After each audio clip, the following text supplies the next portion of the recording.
Selamat pagi Pak Yuda dan teman-teman semua. Semoga Pak Yuda dan teman-teman semuanya sehat-sehat ya di rumah selama masa pandemi dan selama kuliah online ini. Amin. Baik, pada kesempatan kali ini kami akan mempresentasikan mengenai materi tentang audit berbasis risiko. Sebelum memasuki materi, izinkan kami memperkenalkan diri terlebih dahulu. Baik, nama saya Irga Nurmalita Sari, absen 12, dan rekan saya. Assalamualaikum warahmatullahi wabarakatuh. Halo kawan-kawan sekalian, apa kabar? Semoga kalian di sana selalu diberi kesehatan dan selalu semangat ya di tengah kondisi yang sangat menyebalkan saat ini. Oh iya, perkenalkan nama saya Hanan Trihaikal, nomor absen 9 dan saya. Perkenalkan, nama saya Taruna Yuda Kurniawan, saya absen 21 dari kelas KP 3B. Baik, kita langsung saja masuk kepada materi presentasi. Dalam kesempatan pada kali ini, kami akan menyampaikan materi tentang audit berbasis risiko. Jadi dalam materi ini, kami akan ada 6 pokok pembahasan, yaitu pertama mengenai pengertian dari audit berbasis risiko, yang kedua ada latar belakang, yang ketiga ada tujuan, yang keempat ada penerapan manajemen risiko bank, yang kelima ada pilar-pilar manajemen risiko bank, dan yang terakhir ada tentang compliance approach dan risk-based approach. Jadi pada materi 1, 2, 3, dan 4 akan dijelaskan oleh Hanan Trihaikal, dan untuk materi yang kelima akan dijelaskan oleh Taruna Yuda, dan yang terakhir akan dijelaskan oleh saya sendiri. Baik, kita langsung saja masuk ke materi yang awal yang akan dijelaskan oleh Hanan Trihaikal. Silakan Hanan. Saya akan sedikit menjelaskan perihal mengenai audit berbasis risiko. Adapun hal yang akan saya paparkan antara lain ada 4 poin. Yang pertama, pengertian daripada audit berbasis risiko. Yang kedua, latar belakang. Yang ketiga, tujuan. Dan yang keempat, penerapan manajemen risiko. Langsung kita ke pembahasan poin pertama, yaitu pengertian daripada audit berbasis risiko. Audit berbasis risiko adalah metodologi pemeriksaan yang dipergunakan untuk memberikan jaminan bahwa risiko telah dikelola di dalam batasan risiko yang telah ditetapkan manajemen pada tingkat korporasi. Poin kedua yaitu latar belakang. Latar belakang terbagi menjadi 4 bagian. Yang pertama, bila sebelumnya hanya auditor yang tertarik dengan masalah pengelolaan risiko audit. Pada paradigma baru, pihak-pihak yang terkait dengan manajemen organisasi mulai tertarik dengan manajemen risiko. Yang kedua, pendekatan dalam menangani risiko yang tadinya dilakukan secara terpisah-pisah atau fragmentasi dan tidak mengenal kebijakan risiko atau risk policy. Saat ini pengelolaan risiko telah terfokus, terkoordinasi, dan telah ditetapkan kebijakannya dalam penanganannya. Yang ketiga, kegiatan auditor yang tadinya berupa inspeksi, deteksi, dan reaksi terhadap risiko, pada saat ini lebih mengarah pada antisipasi, pencegahan, dan monitoring risiko. Lalu yang keempat, pendekatan lama menganggap bahwa sumber risiko adalah orang-orang di dalam dan di luar organisasi. Saat ini yang dianggap sebagai risiko adalah proses. Lalu poin yang ketiga adalah tujuan. Tujuan daripada audit berbasis risiko. Tujuannya adalah memberikan keyakinan kepada komite audit, dewan komisaris, dan direksi bahwa 1. Perusahaan telah memiliki proses manajemen risiko dan proses tersebut telah dirancang dengan sangat baik. Yang kedua, proses manajemen risiko telah diintegrasikan oleh manajemen ke dalam semua tingkat organisasi, mulai tingkat korporasi, divisi, sampai unit kerja terkecil dan telah berfungsi dengan baik. Yang ketiga, kerangka kerja internal dan tata kelola yang baik telah tersedia secara cukup dan berfungsi dengan baik guna mengendalikan risiko. Poin yang keempat adalah penerapan manajemen risiko bank. Terbagi menjadi 4 bagian. Yang pertama, identifikasi. Yang kedua, pengukuran. yang ketiga pemantauan, dan yang keempat pengendalian. Kita bahas ke identifikasi terlebih dahulu. Identifikasi menganalisis segala sumber risiko dari produk dan aktivitas bank, serta memastikan bahwa risiko tersebut telah melalui proses manajemen risiko yang layak sebelum diterapkan secara luas. Yang kedua, pengukuran. Pengukuran wajib dilakukan secara berkala, baik untuk produk, portofolio, maupun seluruh aktivitas bisnis bank. Yang ketiga, pemantauan.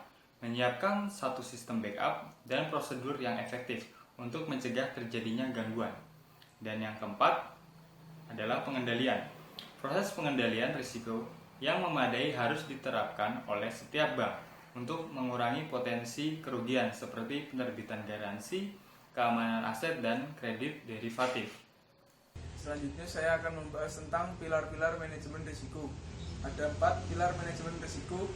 Yang pertama, pengawasan aktif, dewan komisaris, dan direksi.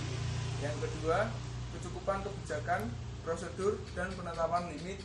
Yang ketiga, kecukupan proses identifikasi, pengukuran, pemantauan, dan pengendalian risiko, serta sistem informasi manajemen risiko. Dan yang keempat, sistem pengendalian intern yang menyeluruh. Saya akan membahas yang pertama, pengawasan aktif Dewan Komisaris dan Direksi.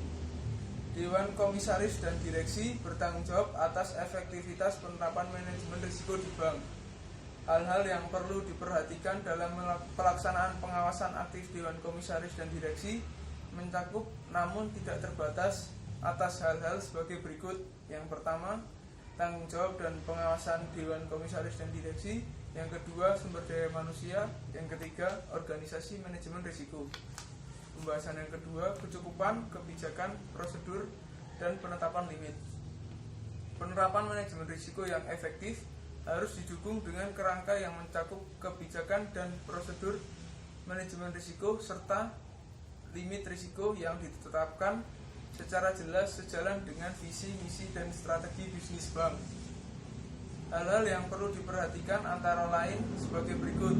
Yang pertama, strategi manajemen risiko. Yang kedua, tingkat risiko yang akan diambil atau risk appetite dan toleransi risiko atau risk tolerance. Yang ketiga, limit. Yang keempat, kebijakan dan prosedur. Lalu pembahasan yang ketiga, kecukupan, proses identifikasi, pengukuran, pemantauan, dan pengendalian risiko serta sistem informasi manajemen risiko. Identifikasi risiko bersifat proaktif, mencakup seluruh aktivitas bisnis bank dan dilakukan untuk menganalisa sumber dan kemungkinan timbulnya risiko serta dampaknya. Selanjutnya, bank perlu melakukan pengukuran risiko sesuai dengan karakteristik dan kompleksitas kegiatan usaha. Dalam pemantauan terhadap hasil pengukuran risiko, bank perlu menetapkan unit yang independen dari pihak yang melakukan transaksi untuk memantau tingkat dan tren serta menganalisis arah risiko. Selain itu, efektivitas penerapan manajemen risiko perlu didukung oleh pengendalian risiko dengan mempertimbangkan hasil pengukuran dan pemantauan risiko. Sistem informasi manajemen risiko merupakan bagian dari sistem informasi manajemen yang harus dimiliki dan dikembangkan sesuai dengan kebutuhan bank dalam rangka penerapan manajemen risiko yang efektif. Lalu pembahasan yang terakhir, yang keempat, sistem pengendalian intern yang menyeluruh. Proses penerapan manajemen risiko yang efektif harus dilengkapi dengan sistem pengendalian intern yang andal. Penerapan sistem pengendalian intern secara efektif dapat membantu pengurus bank menjaga aset bank, menjamin tersedianya pelaporan keuangan dan manajerial yang dapat dipercaya, meningkatkan kepatuhan bank terhadap ketentuan dan peraturan perundang-undangan yang berlaku, serta mengurangi risiko terjadinya kerugian, penyimpangan, dan pelanggaran aspek kehati-hatian. Baik, kita akan masuki materi yang terakhir, yaitu tentang compliance approach dan risk-based approach. Jadi, apa sih yang dimaksud dengan compliance approach dan risk-based approach itu sendiri? Jadi, compliance approach atau yang disebut dengan pendekatan kepatuhan adalah pendekatan audit di mana dilakukan pengecekan terhadap keselarasan kebijakan dan prosedur yang dilakukan dengan penetapan regulasi. Jadi dengan kata lain di sini tim audit akan melakukan pemeriksaan keterkaitan antara kebijakan dan prosedur dari suatu perusahaan apakah sudah sesuai dengan ketentuan regulasi yang berlaku. Dan materi yang selanjutnya yang terakhir yaitu tentang risk-based approach atau yang biasa disebut dengan standar berbasis risiko. Jadi yang dimaksud dengan risk-based approach itu sendiri adalah pendekatan audit di mana auditor pertama-tama harus memahami dulu visi, misi, tujuan, target, dan strategi dari perusahaan. Baru kemudian mengidentifikasi dan menganalisa risiko yang berpotensi menghalangi pencapaian tujuan. Jadi dengan kata lain di sini tim audit akan melakukan identifikasi dan analisa risiko yang kemungkinan berpotensi menghalangi tujuan dari suatu perusahaan itu sendiri. Baik, sekian presentasi dari kelompok kami. Sebelumnya kami mohon maaf jika ada tutur kata yang salah. Semoga bermanfaat untuk teman-teman semua. Terima kasih. Wassalamualaikum warahmatullahi wabarakatuh.